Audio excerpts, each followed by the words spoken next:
All right, so we were having some technical difficulties, but we're back, guys. So hopefully we'll be able to mesh this episode together. I'm going to do my best. But we were just talking about Tampa and what they were able to do down there, and Banks was giving his synopsis as to how they were able to make that happen. And we got Derico back with us, and hopefully we won't have any more difficulties, and we'll be able to continue the show. So with that being said, let's get into the game really, really quickly, and let's talk about the game. 48-25, this is one of those games, in my opinion, that I don't think that the score was very indicative of what happened on the field. Because in my opinion, I think that the Falcons came to play, and I think the Falcons were very, very competitive. Now, I will say this much, man. Matt Ryan was 35 of 46 for 300 yards and 2 TDs. Unfortunately, he had 3 interceptions. But the Falcons came to play, and the Falcons did very, very well, in my opinion. Better showing from week 1 to week 2. I feel as though they tick upward. That's how I feel about it. I'm gonna go to you, Banks, first. How do you feel about the Falcons? Did they trend upward in your opinion? I mean, yeah, I know this is an L, but you know the eye test is very, very. Did you feel like what you saw out of them tick them upward, or do you feel like you just don't? I mean, are you your feelings still are the same, or did you feel like they trended upward with the performance against the defending world champs? Well, the way I see it, it's kind of both. It's still a losing effort, you know. I think they did play better than week 1. If we're comparing the two games, yes, they did.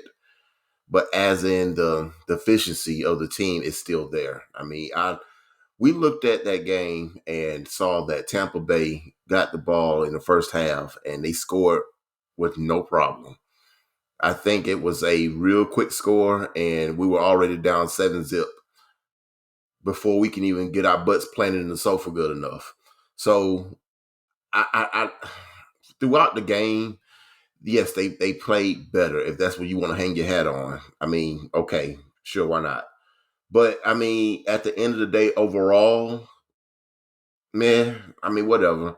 Yeah, they still got the same Hold on, problems, okay, all right, same issues. Derek Carr, I'm gonna get you into this in just a minute here, man. But look, so Banks, did you expect for this to be a shutout? Did you not No, no, think no, no, no, like no, no, you just? no.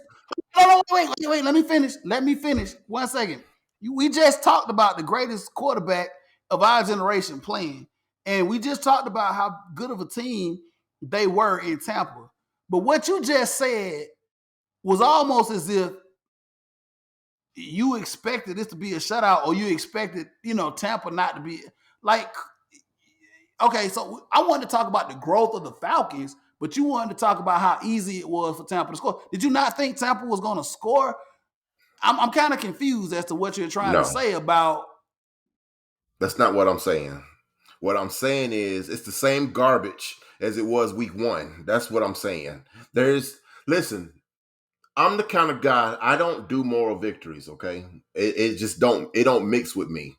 I don't it's you win or you lose. End of story. Win or L, W or L. They don't have a W, L, T, and M for win, loss, tie, moral. Make you feel good about yourself. I don't know, but it's a loss. I mean, the way the Falcons look from first quarter to fourth, trash. Offensive line looked like garbage. Defensive line, okay. Dante Fowler got a sack. Congratulations, you Okay, got your first one. all So I mean, right, all right. listen. Hold on, let me finish. A lot of people are want to hang their hat on something. Yes, they played better. If you want to go say they were down 21-10 and made it 28-25.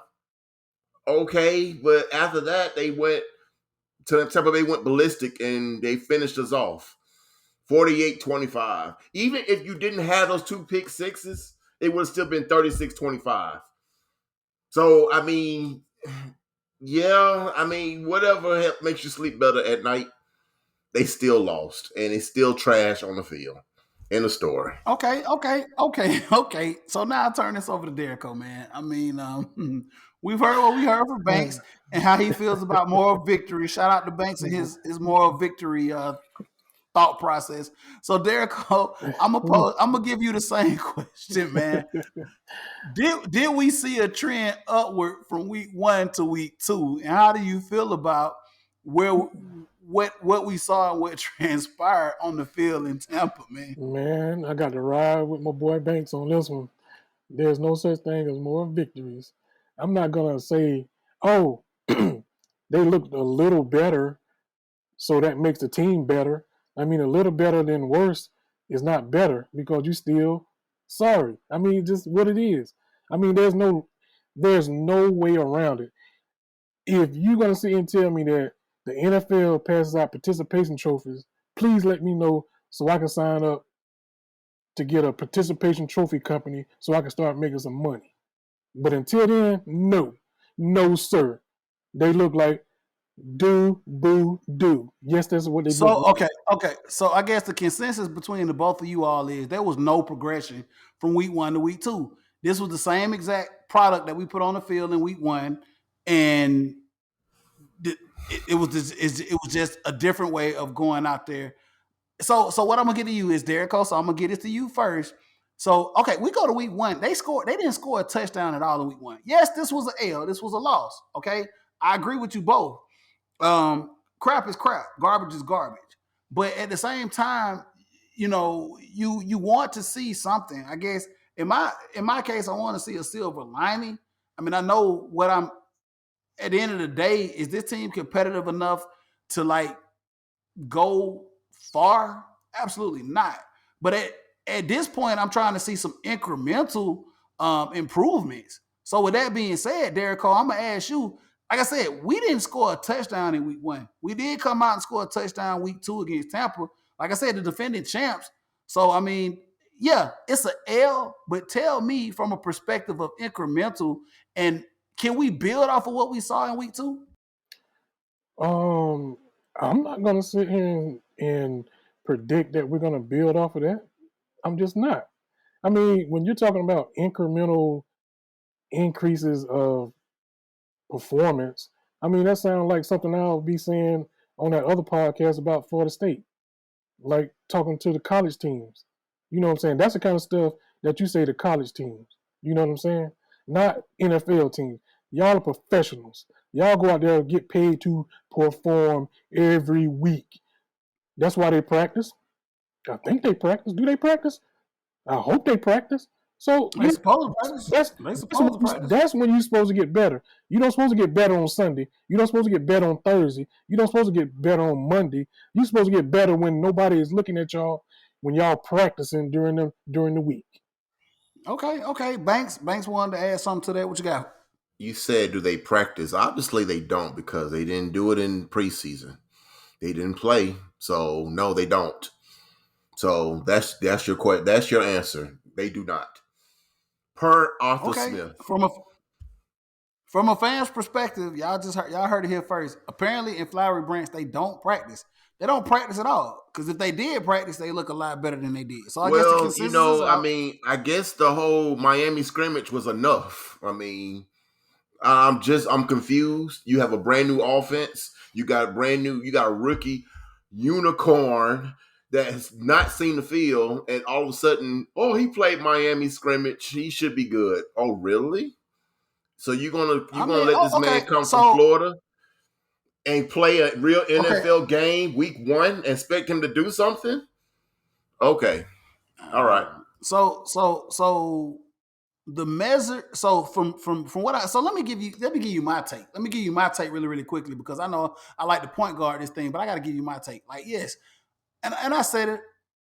An L is an L. It's always gonna be an L, no matter how you cut it. But at the same time, man, I mean, this is a season where you got to play another 17 games now, so we got to play another 15 games. We got to play another 15 games. Like, you have to continue to go on. I'm not of the mindset of let's just give up because we know where we're at. Because I'm gonna tell you a secret, guys. There are some teams that are just as bad. Yes, I said just as bad as the Falcons. Not saying that we're gonna make some type of magical run to be relevant, but at the same time, man, you got an opportunity to play some teams that are just as bad as you.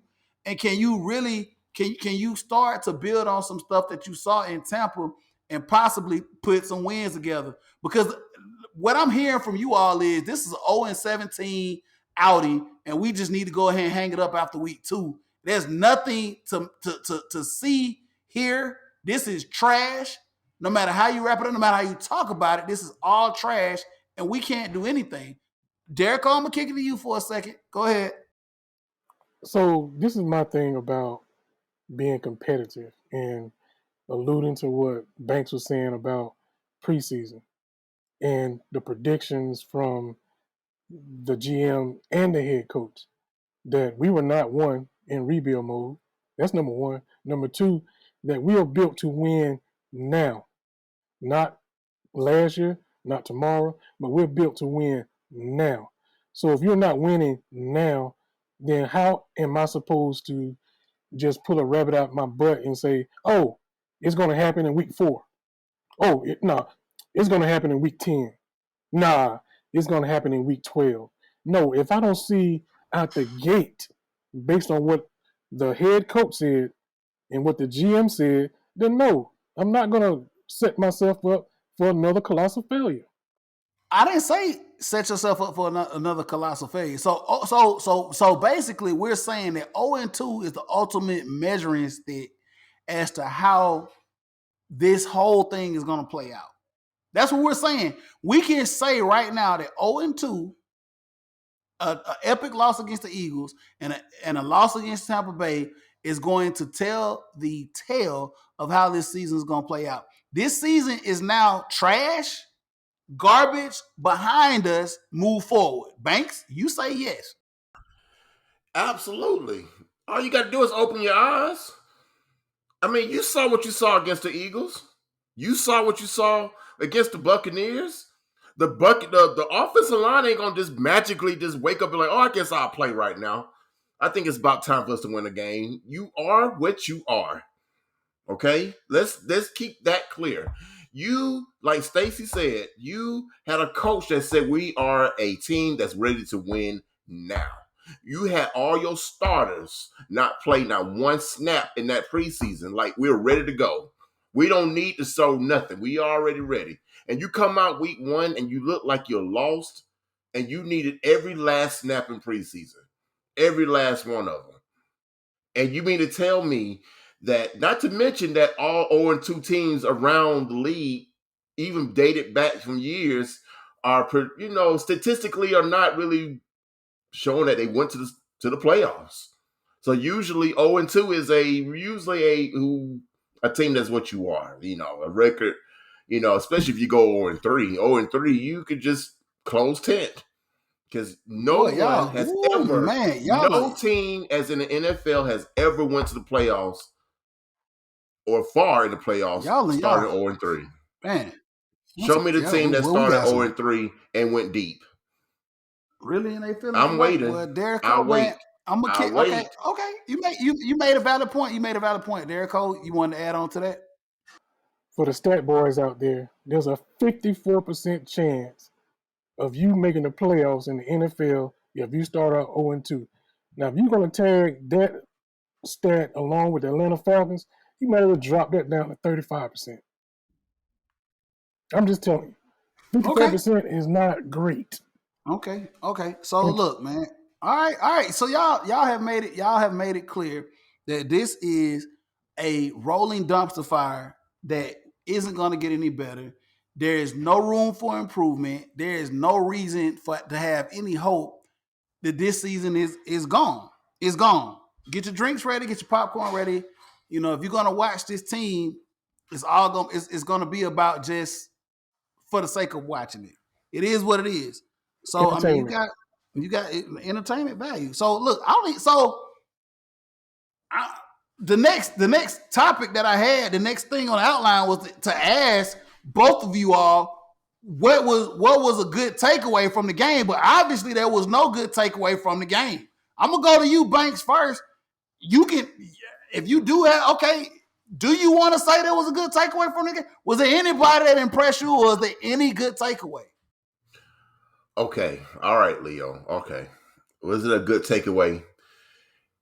Okay, if you want to deep down, it was nobody really that got hurt besides AJ Terrell got hurt, I believe. Oh, is what's the receiver's name? Gage. I couldn't Gage. Yeah, he got hurt. Gage, So Russell Gage. I mean, that's all. That's all the injuries we had. The takeaway I also get from that is the defense. Maybe I mean I'm grasping for straws here. I mean I can't say nothing confidently. Like there's something that's like yeah that really made me feel good about it. Nobody did. Nobody. The quarterback, no. Offensive line, no. Okay, maybe Patterson, the running back. I mean, I don't know. I mean, maybe he is the best player on the team. I don't know. Kyle Pitts, no. Calvin Ridley, no. Kyle Defense, Pitt. Wait. Stop before I start. Wait, stop. Now, I'm about to really get it with you, Derek Cole. I'm gonna bring it back to you in just a second, man. But I'm about to come at Derek. I mean, I'm about to come at Banks with just something really quickly. Before we move on into another topic. So Banks, let's be clear. Okay, I wanted you to give me some positivity, and you literally just said out your mouth that you was not impressed with anything Kyle Pitts did in this game at all. I want you to stand by that. Stand by that. You know what? You know why I'm gonna stand by it? Because everybody and they mama said that this gonna be the greatest tight end that ever came out the draft. He's already got the intangibles. He's the unicorn. We don't need him. He's going to be the on his way to Canton, Ohio. And you come out and you look like very pedestrian. So that's not his fault. Very pedestrian. But he's very pedestrian. Okay. Very pedestrian. Okay. Very. Like, what has he done? Okay. To say, yeah, he's got it. He's got it. Very nothing. Okay. That's nothing that shows that. I don't know whose fault that is. That might be Arthur Smith's fault. That might be the scheme we running. It might just because the offenses just ain't doing nothing. But I tell you what, it's not fair to Kyle Pitts to come into the league and already had this expectation in his lap in week 3, and he's just not doing anything but with a one-handed catch. I mean, really, y'all gonna really. Okay, I just had to mute Banks myself. I had to mute him my own. I'm gonna let him come. I'm gonna let him chill for just a second. I'm gonna let him chill. I'm gonna bring you back, Banks. But I'm gonna go to Derrico here for just a minute. We're gonna talk some real football because I know Derrico, you're gonna bring us back to reality. You're gonna bring us back to reality. Hey man. So wait, hold on, wait, Derrico. Before you talk, listen. Kyle Pitts 5 receptions for 73 yards as a rookie. Okay, now I know for a fact that Banks has very high expectations out of draft picks that we take at number 4. But I'm gonna say my piece about how I feel about this. I feel like Kyle Pitts did what he could do. Now, I don't know if Banks wants to say Kyle Pitts should have had 197 yards and 8 TDs in this game. But Derrico, let's specifically talk about Kyle Pitts and our expectations and what you saw out of him in this Tampa game. Nothing else but because I'm looking at the stats and the stats don't lie. Kyle Pitts had 5 receptions. He had the most receiving yards out of anybody on our squad. Did he get in the end zone? No, but I think he performed very well. Now, I know Banks wanted to allude to his success being attached to maybe Arthur Smith's scheme, but Derrico, can you bring me back to reality and talk about what Kyle Pitts was able to do in this Tampa game? I mean, for a rookie, you're talking about 5 for 73 and 14.6 average. I mean, that's pretty solid. You know what I'm saying? Based on what our offense has been looking like the last 2 weeks, I mean, I'm going to give him that. You know what I'm saying? That catch was a hell of a catch. Now, I can't take that away from him. I had him as one of my goods. You know what I'm saying? So that was one of my goods. So you want me to continue with my goods? Okay, so since we got you, we're going to continue with your goods. I know Banks is over there seething like he always is. Go ahead and continue with your goods, and then I'll give it back over to Banks and let and let him tell me what. So I tell you what, Derrico, really, really quickly, I want you to go through your goods and go through your bads, and then I'll give it to Banks and let him do his goods and bads again. So go ahead, Derrico. So AJ Terrell, until he got hurt, the brother broke up 2 touchdown passes. Period. I mean, he was probably the biggest and only consistent bright spot on our defense right now, and that says a lot. The other one, Banks alluded to earlier, as much as he want to knock him, that strip sack by Dante Fowler was huge at the point. I agree with you. That was good. And Cardrell Patterson, I mean, you score a touchdown running and catching. That means that's 2 weeks in a row where you got in the end zone for this football team. He's arguably the best offensive player right now on our squad. And again, that says a lot about our offensive squad. Pitts, I already said that. 3 sacks. We got 3 sacks on Tom Brady. Come on now. Come on. We got 3 sacks on TB12 and a strip sack at that. So I'm going to give you that. That's good. And I say the best for last, and this just for Matt. I'm going to say this just for Banks. Matt 2-point conversion. That was good. That was good. All right. So look, I'm gonna give Banks his time.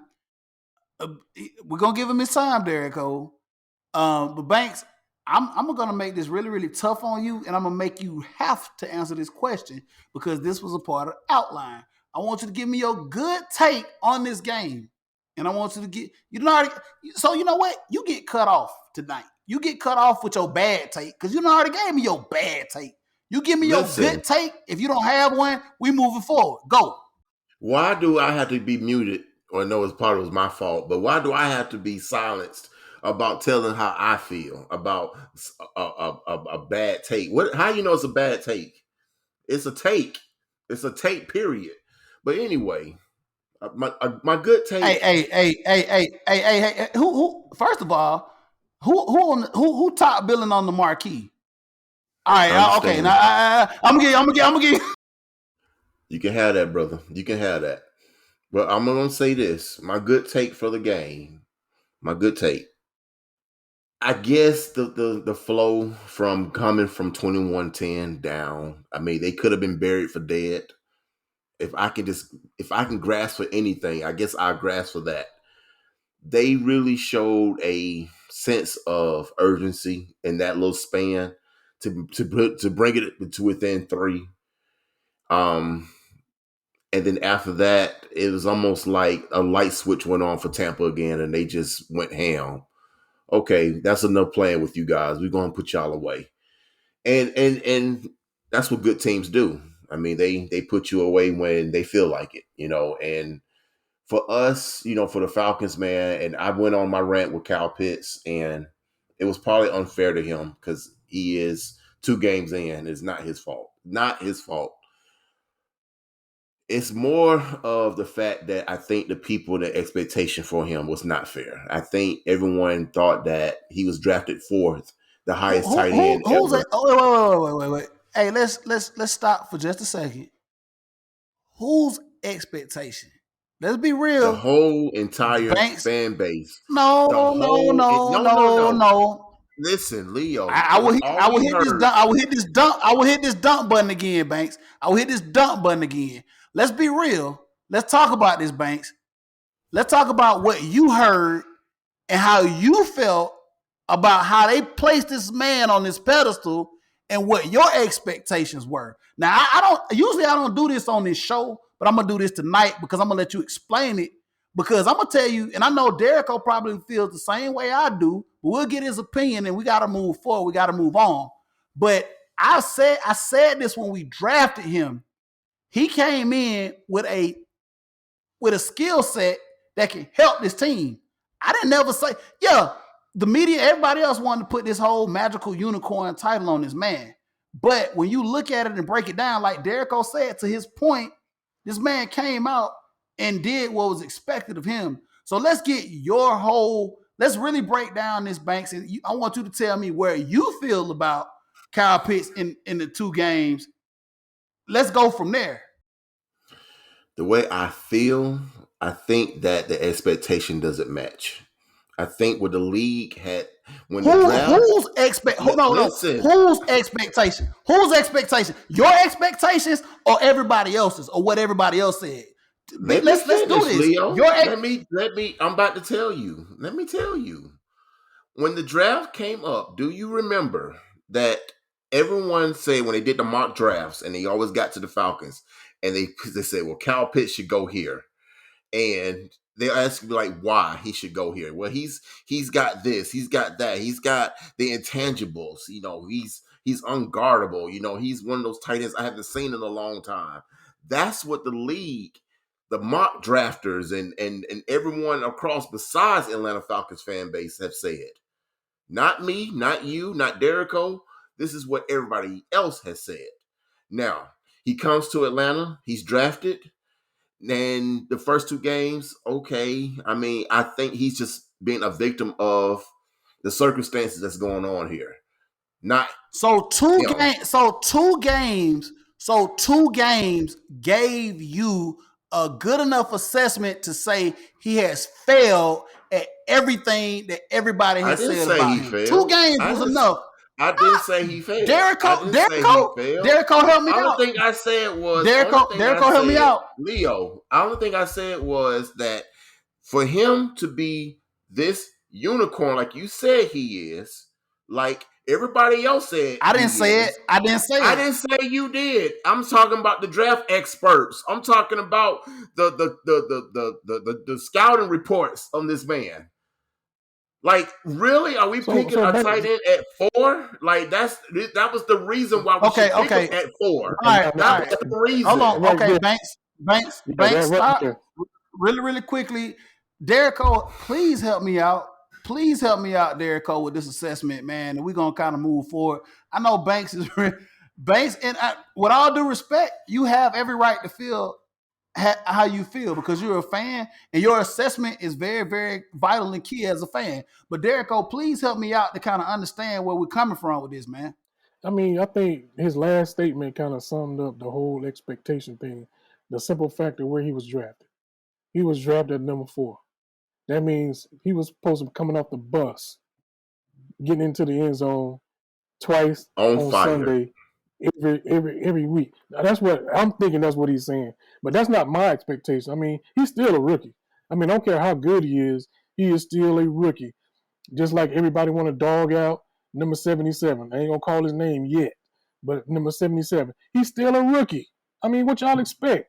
I mean, this dude done went up against arguably top 5 D linemen as a rookie, and it could have been worse, but he's learning. And I don't have a problem with that. The same with Kyle Pitts. He said he took a step from week 1 to week 2. I'll give that to a rookie. I'm not going to give that to a veteran, but I'll give that to a rookie that you grew from week 1 to week 2, and that's all we can expect from him right now. I mean, it's a different ball game playing in college than playing in the NFL. Everybody that he played in college couldn't even get near to matching his 4.6 speed as absolutely. You know what I'm saying? So no. But that's what you facing every week. There's somebody that is fast as you, big as you, strong as you. So we got to give those brothers some time.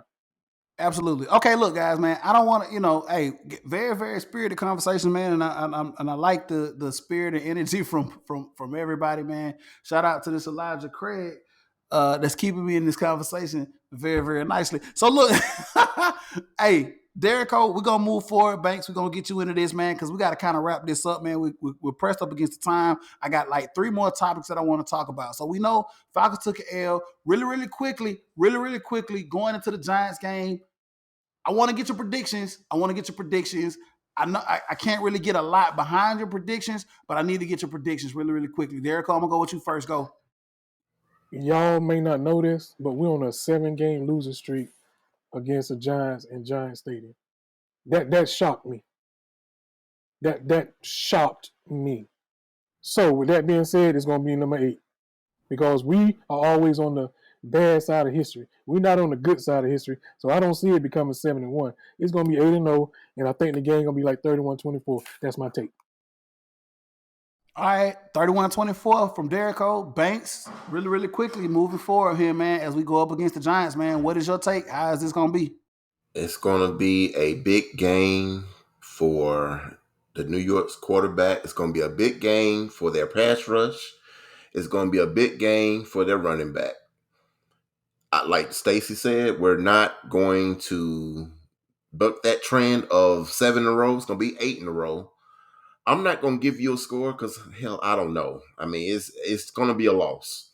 Okay? I mean, I don't think this team is ready. It's not to mention the Giants are on a 10-day rest coming off a Thursday night game. Okay?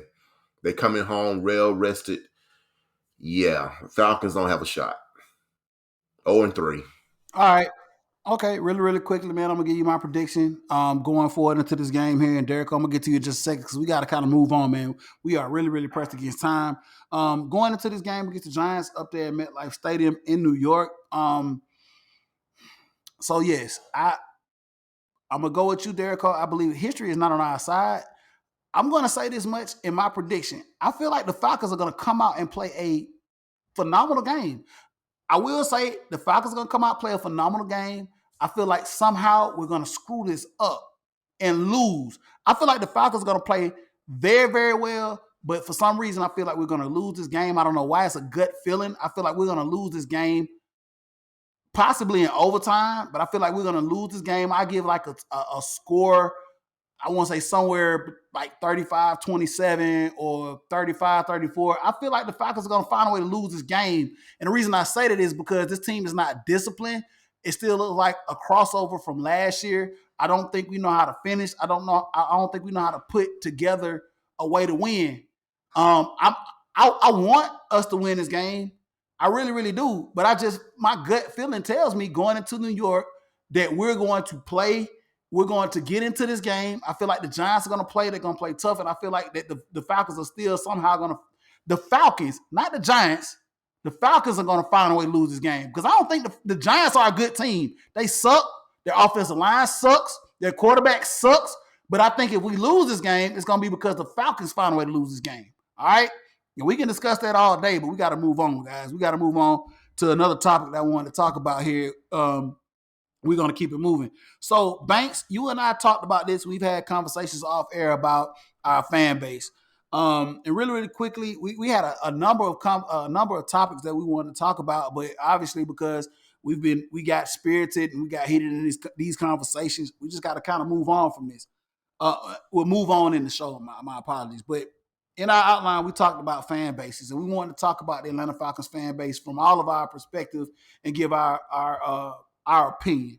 So one of the first things that I want to talk about is we all listen to Sports Talk Radio here in Atlanta. We all listen to Sports Talk Radio in the city. We're a part of different social media groups.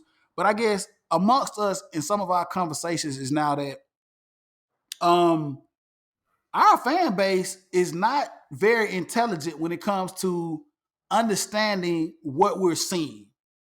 And Banks, you and I have had some very, very spirited conversations about this.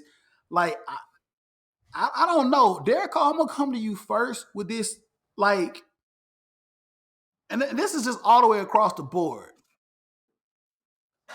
What is it about our fan base, man? For some reason, it seems as though our fan bases are not very knowledgeable when it comes to talking about certain things.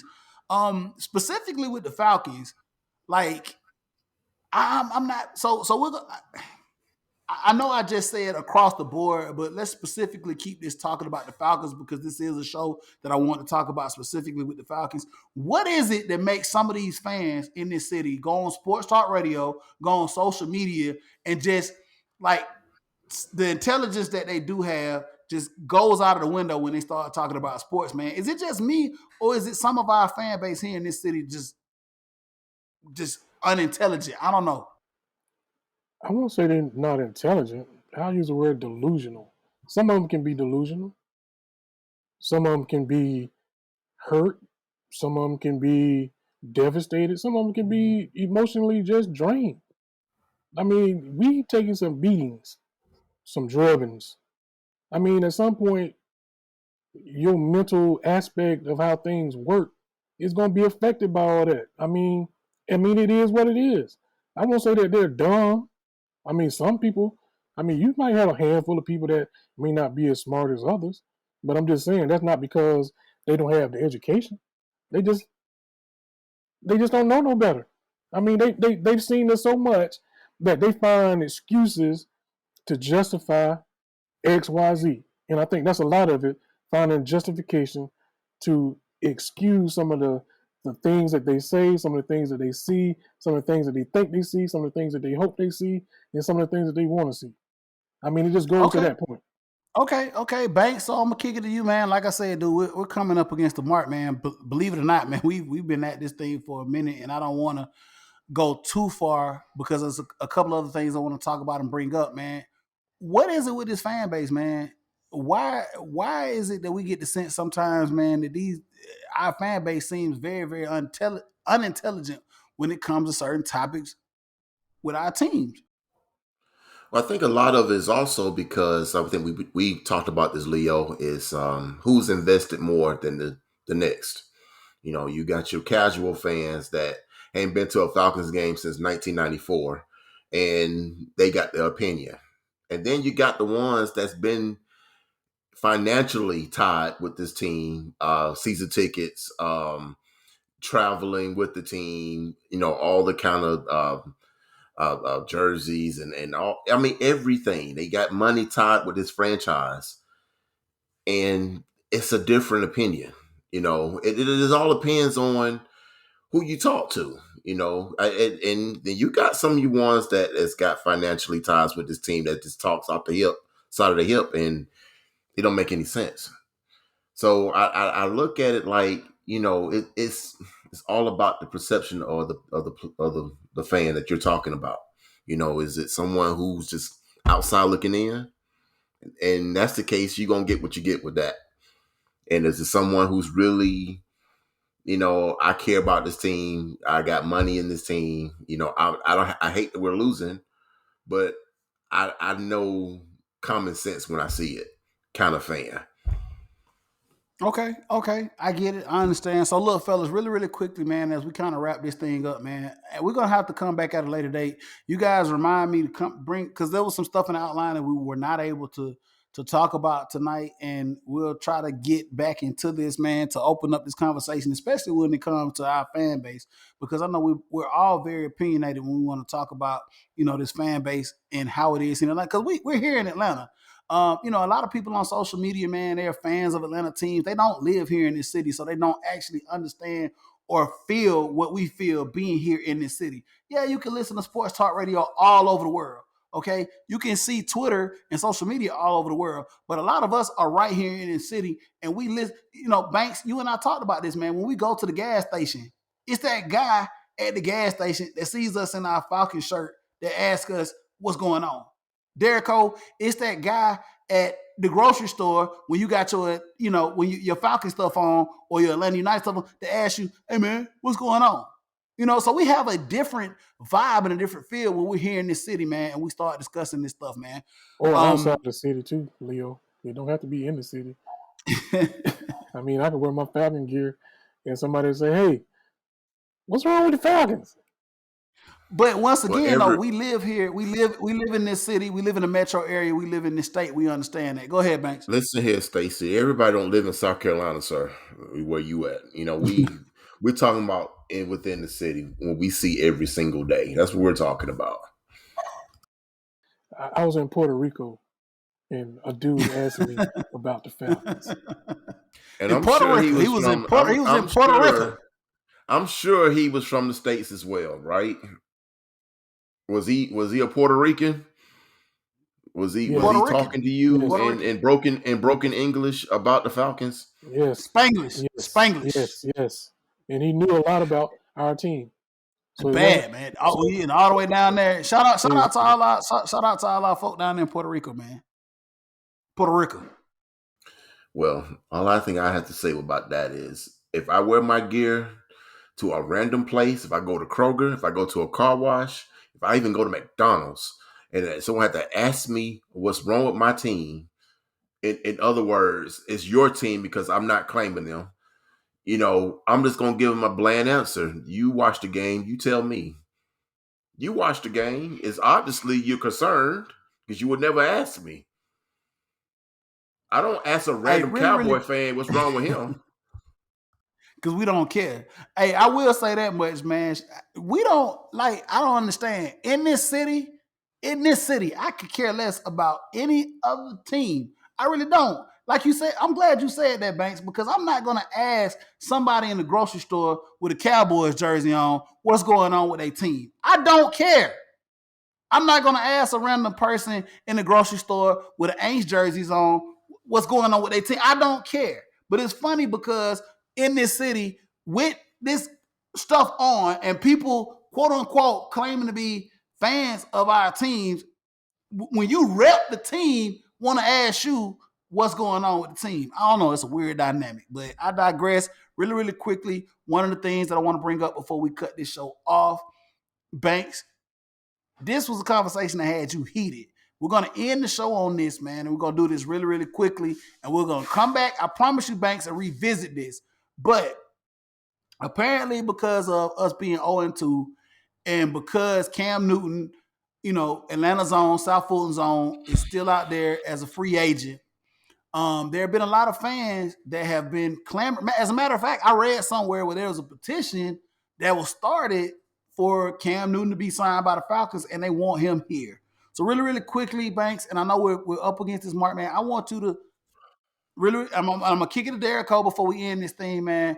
Does this have any credence, or do we just need to stop with the madness? Like, really, sign Cam Newton? What are we grasping for straws? Banks, I'm gonna give it to you, and then I'll give it to Derek Cole, and then we're gonna close this thing out. Why, dude? Why? What the hell we need him for? What has he done for him to be such a sought after quarterback? When nobody in this league wants him. You played for the Carolina Panthers. You went to one Super Bowl. They didn't do nothing since. You went to New England Patriots, who, my add, is a better roster than the Falcons as we speak. And you couldn't win with that. But you want to bring them here with a lesser roster. Why do you want him here? What's the real reason why you want him here? Seriously. This man has not proved anything to me or anybody else that he is ready to be a quarterback. For anybody, for any team to take him to the next level. So what's the real reason? It's because you just want to see some excitement? It's because you want to come to the Mercedes-Benz because he's a black guy? Or is he from Atlanta? Oh, I'm about to go there. Because it's got to be a reason. It ain't his skill set. It ain't his skill set. Miss me with that bull. What's the real reason why you want him here? Okay, Banks. Hey, look, that's going to be another topic of conversation. We're going to have to come back to that at a later date. Derek Cole, I'm going to get your input on this really, really quickly before we close this thing out, man. There's been a lot of talk amongst a lot of the fans here in this city that we need to give Cam Newton a shot on this roster some way, somehow, sign him, get him here. Is this what is this about? Give me briefly a synopsis of why some in this fan base want him here and to give him a chance. I'm glad you changed that word the last time you said it. First of all, it was a lot. Then it was some. I'm going to say I go with there's a minority of folks that probably feel like that. And y'all know I'm going to call y'all out for this. I ain't going to let y'all sit in and disrupt my fan base and say there's a lot of Falcon fans that want Cam Newton in Atlanta. No, you ain't going to say nothing about this right here. I got this one. You can take that off. Because right now, it ain't a lot of folks that want Cam Newton in Atlanta. There are some folks that want Cam Newton in Atlanta. Why? I don't know. Can't say why. You might have hit on one, two. He's from Atlanta. He black. He big and strong. That's it. That's the only reason why you would want Cam Newton in Atlanta Falcon jersey. That's it. Ain't nothing else. Ain't got nothing to do with skill set. Ain't got nothing to do with his record. Ain't got nothing to do with his baby mamas. Ain't got nothing to do with his cigar bar. None of that. I'm done with it. It's a lot. Okay. Derek Cole. Okay. No. Wait. Whoa. Okay, let's stop. Look. Let's just. It's stop. a lot. There ain't no little. It's a lot. Okay, hey, man. We're gonna bring. Hey, look, Banks. I promise you, we'll bring this back. Hopefully, on the next episode, man. And guess what? I promise you, we'll start off with this topic. So you guys hold me to it. We'll start off with the topic of the next episode, so we can really have a discussion about this because I know Banks this really kind of hit home with you, and we'll talk about it. We'll definitely talk about it. But we're up against the mark here on this episode, guys. I know we could go probably for another hour with this.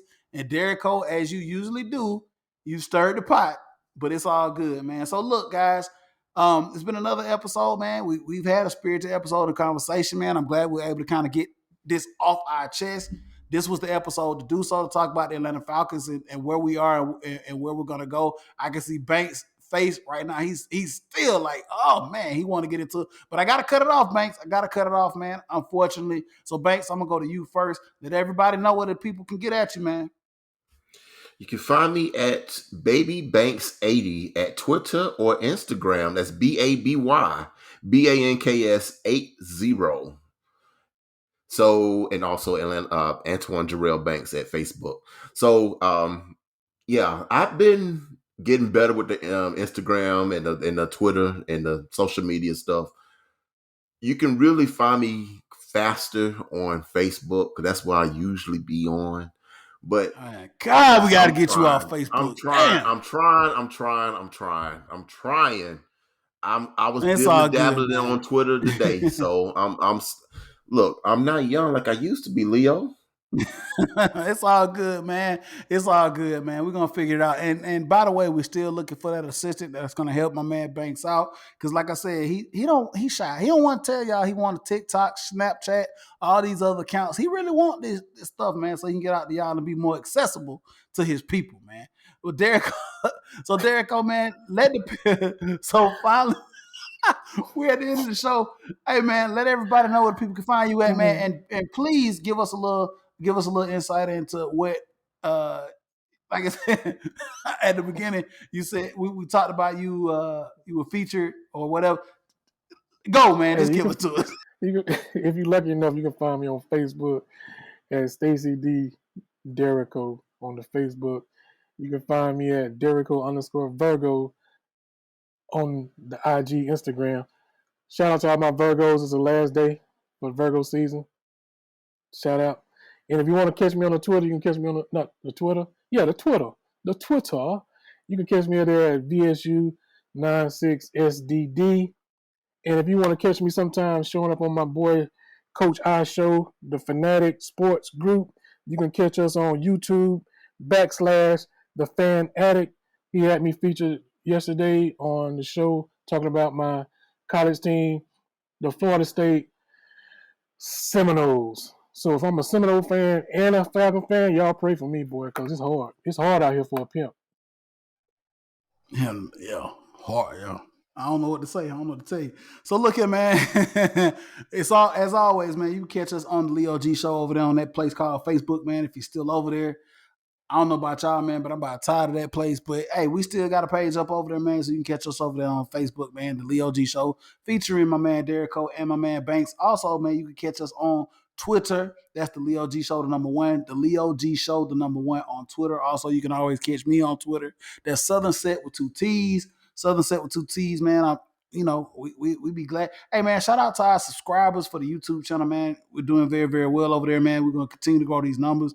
We're going to going to continue to do our thing, man. We enjoy discussing Atlanta sports from a fan's perspective, man. We're just going to continue to do what we do. I always appreciate Banks. I always appreciate you, Derrico, for joining me on the Leo G Show, man. That's why you guys are up on the marquee now, man. And this has been another edition of Leo G Show, man. And guys, we're going to continue this conversation on to the next show, man. It is what it is. And hopefully we'll have some positive news to talk about the next time we talk about our Atlanta teams.